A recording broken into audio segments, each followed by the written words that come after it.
ঈদুল আজহা বা কোরবানির ঈদে মাংসের হরেক পদের আইটেমের রসনাবিলাসে যেন অলিখিত এক ভোজন প্রতিযোগিতায় নামেন ভোজন রসিকেরা। তবে প্রতিবার এমন অতিরিক্ত ভারী খাওয়া দাওয়ার ফলে অনেকে অসুস্থ হয়ে পড়েন। কিন্তু অতিরিক্ত ও অনিয়ম করে খাওয়া দাওয়ার কারণে ঈদের আনন্দ মাটি হয়ে যায় অনেকের। পেটে গ্যাসের সমস্যা, বদহজম সহ নানা ধরনের রোগ হতে পারে এই কয়েকদিনের অতিরিক্ত খাওয়ার কারণে। তাই কোরবানির ঈদে কিভাবে সুস্থতা বজায় রাখবেন তা নিয়ে আমাদের এবারের আয়োজন। দেশে এখন ঠান্ডা, সর্দি, হাঁচি, কাশি সহ বিভিন্ন ধরনের সংক্রামক রোগ বেড়েই চলেছে। এজন্য কোরবানির সময় সাবধান থাকতে হবে সবাইকে।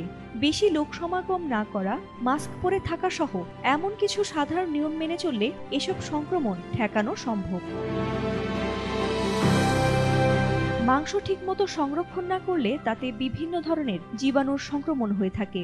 তাছাড়া ভালো মতো সেদ্ধ না করলেও অনেক সময় জীবাণু মাংসে থেকে যায়, যা থেকে পেটের বিভিন্ন রোগ হতে পারে। এ কারণে মাংস কাটা, প্যাকেট করা এবং সংরক্ষণ করার সময় সাবধানতা অবলম্বন করতে হবে। তেলের পরিমাণ অনেক কমিয়ে মাংস রান্না করুন। তেল ছাড়া রান্নার কথা ভাবলে বারবিকিউ একটি ভালো উপায় হতে পারে।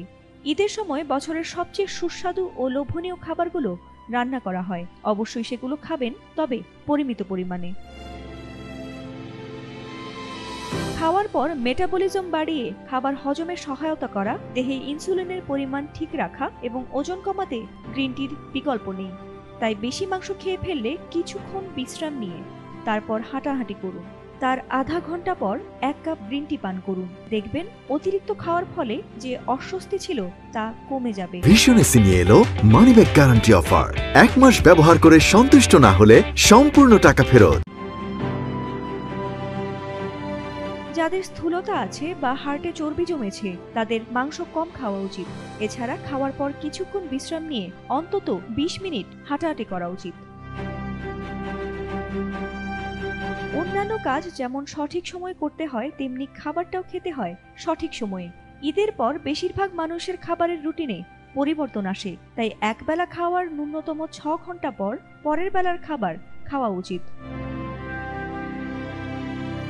দুই ঈদেই, বিশেষ করে কোরবানির ঈদে দেখা যায় বেশিরভাগ খাবারের আইটেম মাংসের হয়ে থাকে। তাই প্রতি বেলায় চেষ্টা করুন অন্তত 1 থেকে 2 পদের সবজি খাবার টেবিলে রাখতে। পাকস্থলীর ulcer, kidney failure, diabetes, high blood pressure, লিভারের রোগ যাদের আছে বা কোনো অপারেশন হয়েছে, এমন রোগীদের যে কোনো খাবারই ভীষণ সাবধানতার সঙ্গে খাওয়া উচিত। কোরবানিতে স্বাস্থ্য সচেতন থেকে এই নিয়মগুলো মেনে চললে এসব সমস্যা অনেকটাই নিয়ন্ত্রণে রেখে ঈদের আনন্দ উদযাপন করা সম্ভব।